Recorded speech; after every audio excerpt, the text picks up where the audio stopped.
গরুর পায়া দিয়ে হচ্ছে স্যুপ রান্না করব। এটা 4.5 ঘন্টা হলো হচ্ছে জাল পাড়তেছি। পুরা ভিডিও করব, মানে সেই এনার্জি নাই। তো এখানে দিয়েছি হচ্ছে কাঁচামরিচ, আমাদের গাছের এই যে পাকা মরিচ, তারপরে দারচিনি, এলাচ, তেজপাতা, লবঙ্গ, মানে সব মশলাই, মাংস রান্না করতে যে মশলাগুলো লাগে সেই মশলাই। তারপরে দিয়েছি লবণ, সস ধনিয়ার গুঁড়া, জিরার গুঁড়া, শুকনা মরিচের গুঁড়া দিয়েছি অল্প একটু। এইখানে হলুদের গুঁড়া দিইনি, আর তেলও দিইনি। মাংসের যে তেল ওইটাই হচ্ছে উঠেছে।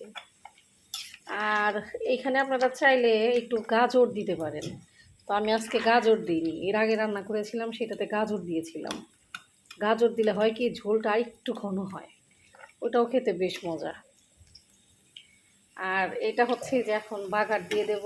এখানে দিয়েছি হচ্ছে পেঁয়াজ, রসুন খেতে তেল দিয়ে বাগার দেবো, আর দেবো হচ্ছে যে জিরা দিয়ে বাগার। আর এটার মধ্যে মশলাও দিয়েছি হচ্ছে একটু আদা বাটা, রসুন বাটা, আর পেঁয়াজ হচ্ছে আমি যেরকম করে থেতে দিয়েছি।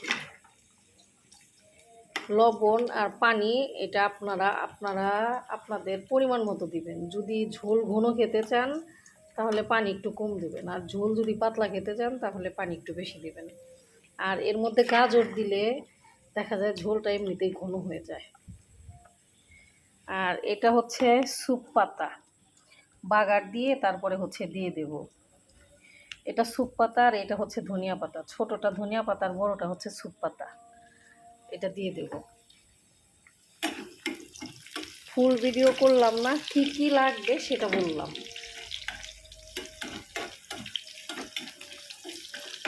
আর এখানে জিরা দিয়ে বাগার দেব।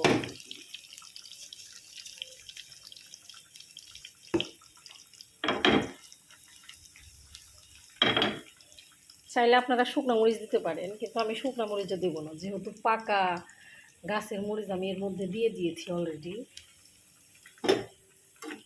আর তেজপাতাও দিয়েছি, এর জন্য এখানে তেজপাতাও দিলাম না। ও, আরেকটা কথা, এখানে আপনারা পেঁয়াজ বেরেস্তা করে ওইটা দিবেন। আমি পেঁয়াজ আমার হচ্ছে বেরেস্তা করা ছিল, ওইটাও আমি এর মধ্যে দিয়ে দিয়েছি। যখন একটু বলক আসবে তখন পেঁয়াজ বেরেস্তাটা দিয়ে দিবেন। যদি করা থাকে তাহলে ওইটাই দেবেন, আর যদি করা না থাকে তাহলে একটু পেঁয়াজ বেরেস্তা করে দিয়ে দিবেন। পেঁয়াজ বেরেস্তাটা দিলে হয় কি, এটার টেস্টটা আরও দ্বিগুণ হয়ে যায়।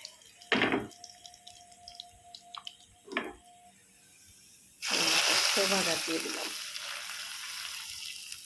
এখন দেবো হচ্ছে স্যুপ পাতা, ধনিয়া পাতা, তারপরে হচ্ছে রান্না শেষ, চুলাটা বন্ধ করে দেবো।